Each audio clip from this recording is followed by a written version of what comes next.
पाकिस्तान में तालीम की कोई कमी नहीं है। अल्लाह ने पाकिस्तान को न सिर्फ हर तरह की नेमत से नवाजा है बल्कि पाकिस्तान की नौजवान नस्ल को सलाहियतों से भी मालामाल किया। इसकी मिसाल GFS बिल्डर्स के जवां सालकम उमर चीफ इंजीनियर हैं। इन्होंने कराची में GSF के बेशतर प्रोजेक्ट पर शानदार मैनेजमेंट की और सिर्फ न के कराची के बल्कि इस्लामाबाद के प्रोजेक्ट पे भी इंतहाई महारत के साथ मैनेजमेंट की। आइए इस नौजवान चीफ इंजीनियर साहब की मुलाकात करें। सर बिस्मिल्लाहिर्रहमानिर्रहीम। वालेकुम अस्सलाम।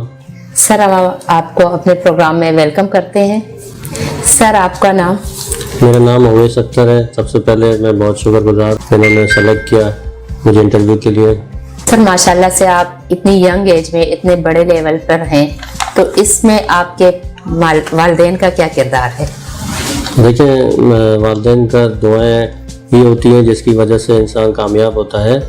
तो मुझे शुरू से ही वालिदैन की सपोर्ट रही है। वालिद भी हमारे जापान में रहे हैं, वो भी चीज़ों को जो है बड़ी अच्छी तरीके से समझते हैं। उन्होंने हमेशा फुल सपोर्ट दी है कि आप जो चाहे अपनी जिसमें आपको शौक़ है वही प्रोफेशन में आप सेलेक्ट करें। तो मुझे सिविल इंजीनियरिंग का शुरू से ही शौक़ रहा है, टेक्निकल चीज़ों का।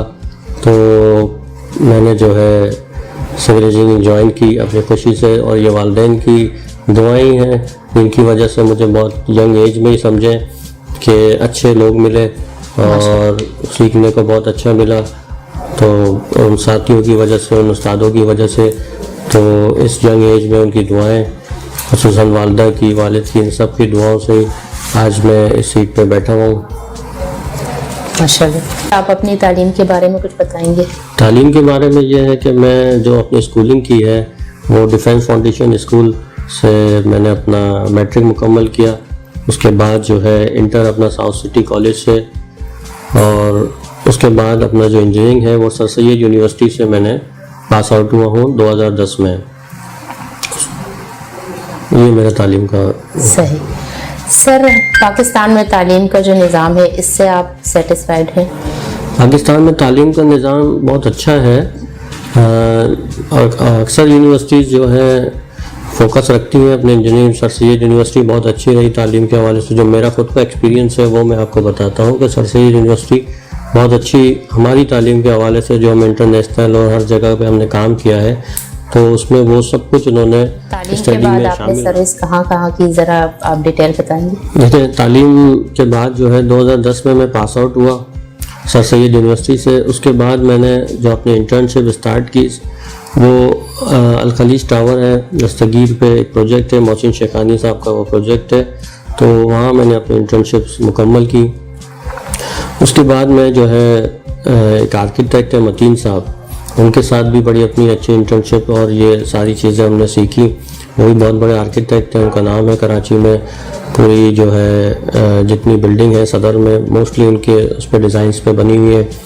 उसके बाद मैंने अपना इंटर्नशिप मुकम्मल करने के बाद GFS को ज्वाइन किया। GFS उस वक्त बहुत बड़ा नाम था और माशाल्लाह अब तो और उरूज पे पहुंच चुका है। GFS में मैंने तकरीबन 3 साल वहाँ पे वर्किंग की। तो फिर मैं अब GFS के बाद हायर स्टडी और हायर वर्किंग के लिए दुबई चला गया। दुबई में मैंने अपने काम का आगाज़ किया इंटरनेशनल लेवल पे। वहाँ पे मैं दारुल ज़ैन कंसल्टेंट फर्म थी, वहाँ जॉब करता रहा। बहुत अच्छा एक्सपीरियंस रहा दुबई का, दुबई में काम करता रहा। उसके बाद फिर मैं दोबारा अपने पाकिस्तान अपने मुल्क में वापसी आया। तो मैंने DHA में फ़ेज़ 9 DHA सिटी फ़ेज़ 9 में सेक्टर 8 ये जो है नसीब खान एंड ब्रदर्स और शमशेर खान के 2 प्रोजेक्ट्स थे वो मुकम्मल किए DHA सिटी फ़ेज़ 9 में। वहाँ मैं एज अ प्रोजेक्ट मैनेजर काम करता रहा। उसके बाद मैं अभी दोबारा से जो है ना वो प्रोजेक्ट कंप्लीट करने के बाद GFS को रीज्वाइन किया है मैंने। और GFS को रीज्वाइन मुझे तकरीबन 1.5 साल हुआ है कि मैंने GFS को अभी रीज्वाइन किया है। यहाँ पे इंजीनियरिंग डिपार्टमेंट पूरा एक बनाया।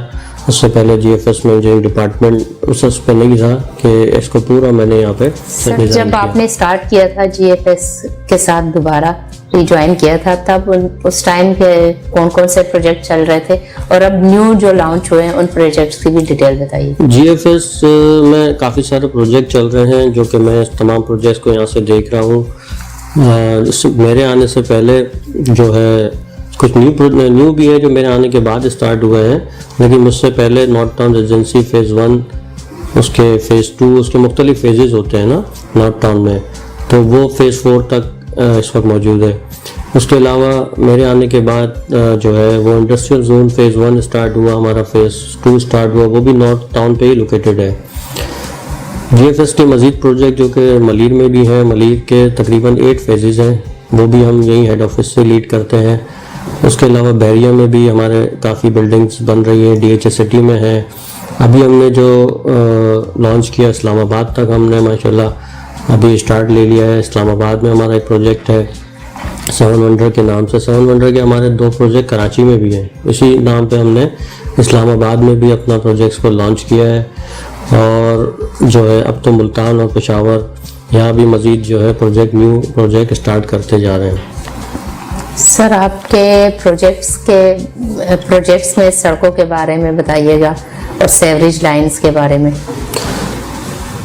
देखिए प्रोजेक्ट जो है हमारा हम शुरू करते हैं कि नॉर्थ टाउन रेजिडेंसी से कि वहाँ पे माशाल्लाह बहुत अच्छी जो है सर्विस का निज़ाम और वाटर सप्लाई का GFS जो है डेवलप कर रहा है।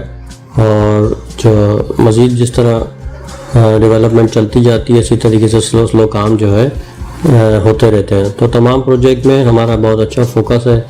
और ड्रेन का निज़ाम हो गया, सेवरेज का निज़ाम हो गया, तो वो एज़ पर कंसल्टेंट के डिज़ाइंस के मुताबिक हम बहुत काम को करते हैं। आपकी सोसाइटीज़ में जितने भी प्रोजेक्ट्स हैं, एमिनिटीज़ के हवाले से अगर बात करें, एमिनिटीज़ जो है हम जो है काफ़ी सारे इदारों को फ्री ऑफ कॉस्ट देते हैं। से इरफान वाहिद साहब हमारे CEO हैं, वो एमिनिटीज़ जो हैं तमाम जो भी जैसे यतीम खाना हो गया, JDC हो गया, JDC के लिए हम लोग ने एमिनिटीज़ प्रोवाइड की हैं, बना के दी हैं। प्रोजेक्ट की डेवलपमेंट में क्या क्या मुश्किलात होती हैं? देखिए सबसे पहले जो भी कोई भी हम प्रोजेक्ट को स्टार्ट करते हैं तो ज़मीन का पूरा कंटूर उठाते हैं, उसके अप एंड डाउन लेवल्स होते हैं, तो उसको पहले हम क्लियर करते हैं कि उसको लेवल पे लेके आते हैं। तो उसमें ज़ाहिर सी बातें मुश्किलात तो होती ही हैं, क्योंकि मटेरियल की उसको लेके आना, चीज़ें, मशीनरी, तो उसको सारे मैनेज करना होता है। तो सबसे पहले जो स्टार्ट वही है कि हम उसको कंटूर उठाते हैं, पूरे लेवल्स को देखते हैं, ड्राइंग्स जो है कंसल्टेंट हमें प्रोवाइड करते हैं, एज़ पर प्रोफाइल के मुताबिक हम रोड्स को डेवलप करते हैं। सर इंजीनियरिंग लाइन में आप किससे मुतासिर हैं, किसकी तारीफ करना चाहिए? देखिए सब इंजीनियरिंग लाइन में तो मैं मखदूमी साहब से बहुत ज़्यादा मुतासिर हूँ। हमारे डीन रहे सर सैयद यूनिवर्सिटी में, माशाल्लाह, अल्लाह पाक उनको जन्नत नसीब करे। वो उनका इंतकाल हो गया है, लेकिन ये कि जो फील्ड में मेरे उस्ताद भी रहे वो, और माशाल्लाह उनसे मैं काफ़ी इंस्पायर हुआ। और आर्किटेक्ट आपके ख्याल में? आर्किटेक्ट मैंने आपको बताया था कि मैं मतीन साहब हमारे बहुत अच्छे आर्किटेक्ट थे, उनसे बड़ा मुतासिर हूँ। उन्होंने काफ़ी प्रोजेक्ट्स किए, बहुत डिटेल्स में बारीकियाँ, बहुत सारी चीज़ें। ये समझ लें कि ये जो मैं सीट पे बैठा हूँ वो नहीं, उस्तादों की वजह से। ये बहुत सीनियर थे और हमेशा गाइडलाइन में रहे, और गाइडलाइन अगर कोई चीज़ होती है तो मैं उनसे हमेशा लेता रहा, तो उनसे मैं काफ़ी इंस्पायर रहा। सर अपने आप को अपडेट करने के लिए आप क्या तरीका तैयार करते हैं?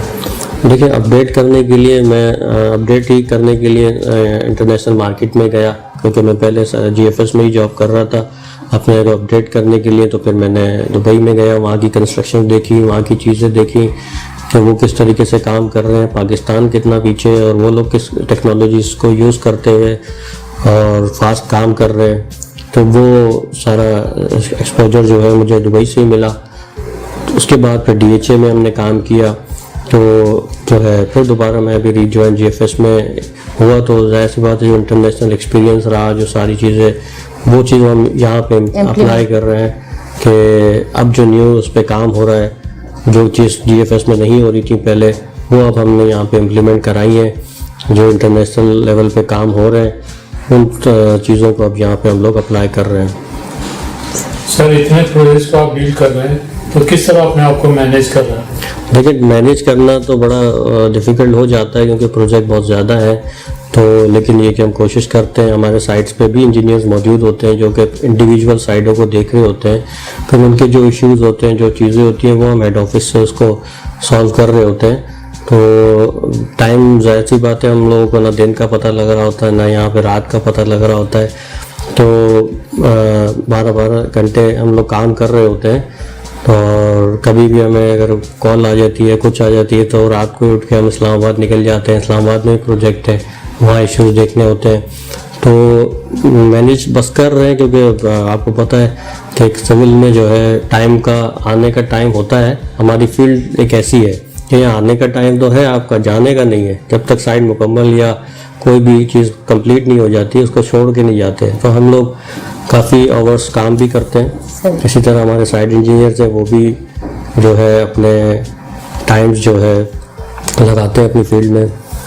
सर इतने सारे प्रोजेक्ट्स चल रहे हैं पाकिस्तान में, स्पेशली कराची में, तो जीएसएफ जो है इनकी क्या नुमाया खुसूसियात हैं दूसरे प्रोजेक्ट से जीएफएस की सबसे बड़ी खुसूसियात ये है कि ये बहुत ही मिडिल क्लास तबके को बहुत ही आसान सहूलत के मुताबिक हर चीज़ को प्रोवाइड करते हैं ना।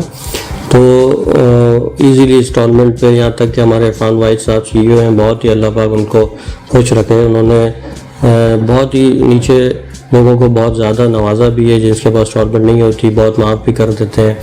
और दूसरी चीज़ है कि हम हर चीज़ इम्यूनिटी लोग सेल करते हैं, चीज़ें करते हैं, लेकिन वाहिद जीएफएस है जो अपनी इम्यूनिटीज़ को सेल नहीं करता।